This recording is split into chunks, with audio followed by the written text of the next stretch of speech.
Oke, kembali lagi bersama saya.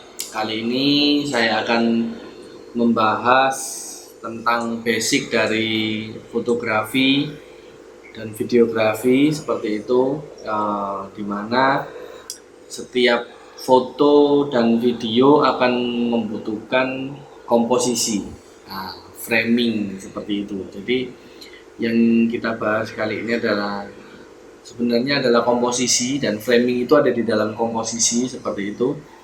Tapi yang kita bahas di channel kali ini adalah framing seperti itu ya. Oke, kita langsung masuk ke materinya.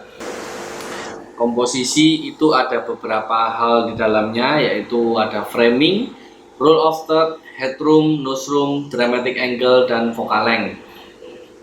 Dimana setiap poin yang ada ini itu bermakna di dalamnya. Jadi dengan poin-poin ini kita jadi mengerti apa itu komposisi, menentukan komposisi yang baik dan benar seperti itu.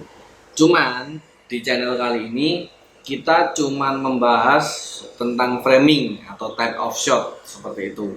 Karena ini aja udah banyak kayak gitu ya. Nanti yang lainnya, yang poin kedua sampai ke 6 ini akan kita bahas di next channel.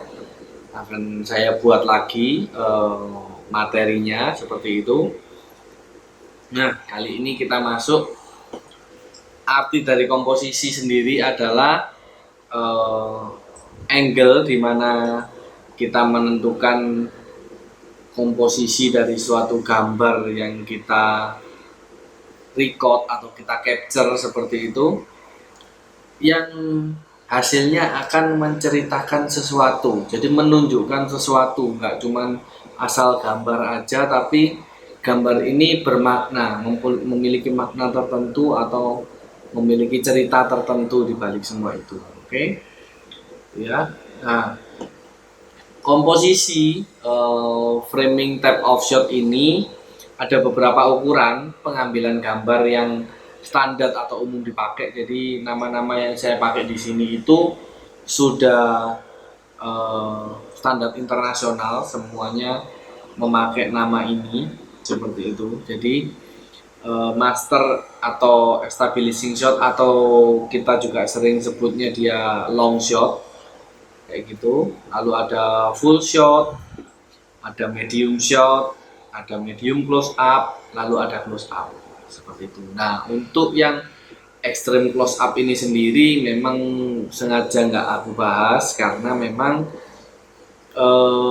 jarang sekali digunakan ya, karena extreme close up itu cuman foto kelihatan matanya aja atau mulutnya aja seperti itu. Jadi mungkin kalau di video ya bisa berguna, tapi kalau di wedding dan pre-wedding itu mungkin juga jarang sekali digunakan seperti itu. Cuman yang lainnya ini, yang long shot, full shot, medium close up, dan close up itu pasti kita gunakan untuk pengambilan gambar dimanapun itu, meskipun itu pre-wedding atau wedding atau apapun lah. Ini lebih apa ya, lebih merakyat lah ya, lebih sering digunakan. Kalau yang extreme close up ini memang jarang-jarang banget sih orang menggunakan extreme close up seperti itu. Oke, next kita masuk ke long shot. Long shot ini bertujuan untuk menggambarkan suasana atau kondisi di mana karakter ini berada atau modelnya kita ini berada. Kita fotonya di mana, suasananya seperti apa, rame kah atau dingin kah, sejuk kah, gunung atau hutan kah, itu akan terlihat di foto dengan framing long shot ini seperti itu. Jadi contohnya seperti ini, di mana model ini saya foto di tengah-tengah taman seperti itu. Jadi akan terlihat tamannya. Oh, ini ada taman yang belakangnya juga kelihatannya hutan itu. seperti itu. Nah, di taman ini ada kursinya, ada kursi yang backgroundnya love kayak gitu, terus ada gentongnya, gentong besar, ada mainan sepeda-sepedanya ini, itu terlihat semua. Suasana di lokasi saat ini saya ngefoto ini itu terlihat semuanya. Itu tujuannya long shot memang seperti itu. Orangnya memang tidak seberapa terlihat, ekspresinya lagi ngapain tidak seberapa terlihat, cuman eh, suasananya jelas banget tergambarkan di foto ini seperti itu ya. Oke, next ada full shot, bertujuan supaya penonton mengerti gerakan atau bahasa tubuh dari karakter. Jadi kalau di video dengan komposisi segini yang full shot ini itu kalau orang ngedance itu akan lebih terlihat gerakan dancingnya seperti itu. Nah, kalau di foto itu lebih memperlihatkan posisi dari orang tersebut, jadi model tersebut lagi ngapain dan dia di mana itu lebih terlihat karena lebih close daripada yang long shot tadi, karena long shot itu tujuannya adalah suasananya lebih lebar, suasananya kelihatan kayak gitu. Kalau yang full shot ini lebih ke modelnya, karakternya ini sedang ngapain sih, terus ekspresinya dia gimana, dia lagi ngelihat kemana, itu lebih terlihat di sini kayak gitu ya. Contohnya seperti ini. Nah, ini modelnya lagi melihat ke fokus ke sebelah kanan kayak gitu ya. Nah, di kanan ini ada apa ya, itu kita juga nggak tahu, tapi dua karakter ini sedang melihat ke sana. Nah, itu akan lebih terlihat. Kalau di full shot tadi kan nggak seberapa terlihat, orangnya lagi ngelirik kemana, ngelihat kemana, itu nggak terlihat kayak gitu. Semestinya komposisi saya ini itu terpotong di atas kepalanya sini. Nah, itu. Nah, komposisi full shot itu yang benar harusnya begitu, jadi yang atas ini diabaikan, dihilangkan. Cuman kan dari framing yang ada kita bisa mainkan sedikit lah ya, kita bisa berkreasi dari patokan framing yang ada, kita tambahin headroomnya, nanti noseroomnya kita taruh sebelah mana, itu bisa kita main-mainkan dikit lah seperti itu. Yang pasti framing awalnya harus tetap dapat supaya gambar tersebut tetap memiliki cerita seperti itu. Oke. Nah, lalu yang ketiga dalam medium shot. Medium shot ini bertujuan untuk menampilkan bahasa tubuh setengah badan, dari cuman setengah badan. Kalau tadi full shot bahasa tubuh dari satu badan, jadi dia berjalan atau berlari atau lagi ngapain itu lebih terlihat satu badan. Kalau yang medium shot ini hanya setengah badan, jadi tangan dari tangan bahasanya cuman tangannya aja yang kelihatan, pergerakan tangan dan badannya aja, kakinya udah nggak kelihatan seperti itu. Oke, contohnya seperti ini. Nah, jadi model ini lagi melihat kemana, terus dia lagi ngapain, kan kelihatan sepertinya dia lagi berjalan kayak gitu ya, cuman jalan santai aja karena tangannya juga nggak kelihatan pergerakannya yang gimana gitu.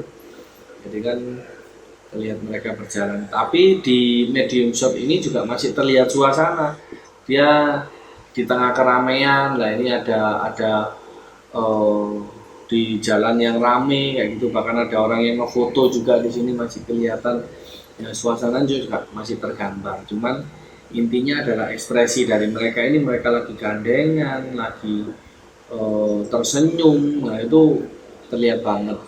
Nah, yang sebelah kanan ini malah untuk romantismenya mereka berdua itu terlihat seperti itu ya, lagi bergandengan kayak gitu. Yang cewek melihat ke arah yang cowok itu, yang cowok juga menatap si cewek ini dengan penuh makna kayak gitu ya, itu lebih lebih terlihat di framing yang medium shot ini kayak gitu.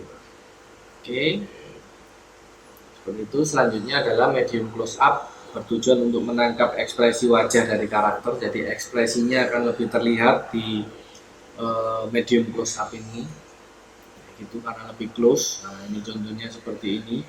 Jadi senyum di wajahnya kelihatan, mereka seperti sedang bercanda kayak gitu, sama-sama tertawa bahagia kayak gitu. Itu kan lebih kelihatan di medium close up ini.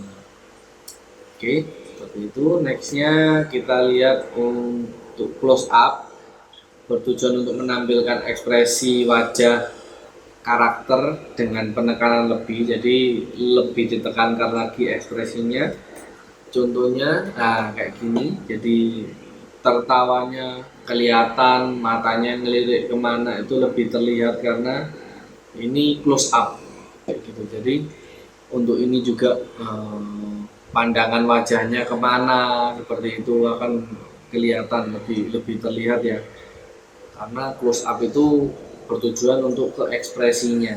Nah, kalau di wedding itu lebih digunakan biasanya kalau waktu mereka lagi sungkem sama orang tua setelah pemberkatan atau setelah akad nikah, mereka ke orang tuanya sungkem berpamitan seperti itu, mereka peluk orang tuanya. Nah, biasanya mereka akan menangis. Nah, di situ close up ini bercerita banget. Jadi air matanya waktu menetes di mata itu bisa bisa tertangkap kamera, itu yang sering kali dicari oleh editor seperti itu. Jadi momen-momen seperti itu yang dicari sama editor yang sedang nge-layout gambar untuk bikin album. Nah, momen-momen ini dicari mana ya waktu nangis ini, nah, seperti itu. Nah, dengan close up ini akan lebih menggambarkan ekspresinya mereka waktu nangis itu tadi, seperti itu.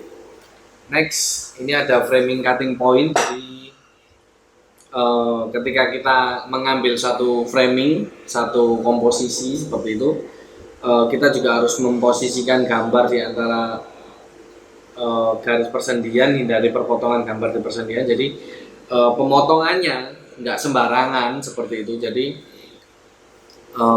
yang benar adalah yang sisi kanan ini yang benar. Jadi di antara siku atas atau bawah itu kita bisa potong di situ, atau di antara paha dan lutut, jadi di atas lutut atau di bawah lutut, jadi kita potongnya di situ, jangan sampai kepotongnya di lutut. Nah, seperti ini, di leher, di siku, di pangkal paha kayak gitu. Nah, itu dengan cutting yang seperti ini, kalau di leher kita potong begini gitu ya, sepertinya gambar orangnya, karakter yang kita foto ini kayak nggak ada kakinya kayak gitu. Jadi kalau ngambil close up kan juga nggak ada badannya kayak gitu kan aneh ya. Jadi kelihatan badannya sedikit lah, kelihatan sedikit badannya. Jadi pemotongannya kalau close up di sini. Nah, di apa ya, pundaknya, di pundak ini. Jadi kelihatan pundaknya sedikit seperti itu. Lalu siku, nah di tangan siku ini kayak gitu. Kalau kita motongnya nggak bener, kita pas di sikunya, kayaknya orang ini nggak punya tangan, kepotongnya pas di sini, aneh banget kayak gitu. Jadi kita harus pinter-pinter motongnya di atasnya siku atau di bawahnya siku, atasnya siku atau bawahnya, jadi lebih kelihatan. Oh ternyata tangannya ada, cuman framingnya ini lagi kepotongnya di situ. Dan memang mau ngambilnya di medium close up atau di medium shot seperti itu. Gitu ya. Yang paling parah itu adalah di lutut. Nah, atau di pangkal paha kayak gitu. Ini yang paling parah. Kalau kita fotografer bilangnya diamputasi nih modelnya kayak gitu ya, karena kalau kita perpotongannya di sini itu kayaknya orang nggak punya kaki, atau di lutut kayaknya orang model yang kita foto ini dari lutut ke bawah itu nggak ada kakinya sudah kayak gitu, jadi cuma sampai lutut aja, kayak mereka lagi berlutut kayak gitu ya, nggak ada kaki bawahnya itu nggak kelihatan telapak kakinya kayak gitu. Jadi kita juga harus ngerti di mana kita harus memotong suatu gambar itu supaya hasilnya bagus, maksimal seperti itu. Jadi nggak cuman asal potong, oh medium close up ya udah potong aja segini, close up ya udah mukanya aja kayak gitu. Nggak seperti itu ya. Jadi ada tekniknya juga untuk memotong, di mana kita harus posisikan pemotongannya itu tadi, komposisi gambarnya kayak gitu. Jadi biar gambar yang kita hasilkan lebih maksimal lagi seperti itu. Oke, sampai di sini dulu pertemuan kita kali ini. Jadi kita sudah mengerti tentang framing, pengambilan framing seperti itu, dari long shot, full shot, medium shot, close up, medium close up kayak gitu. Kita sudah ngerti, semoga ini bisa membantu teman-teman yang belajar di bidang fotografi ini supaya bisa lebih memikirkan lagi ketika kita ngambil gambar, kita bisa lebih maksimal lagi seperti itu. Oke, see you next.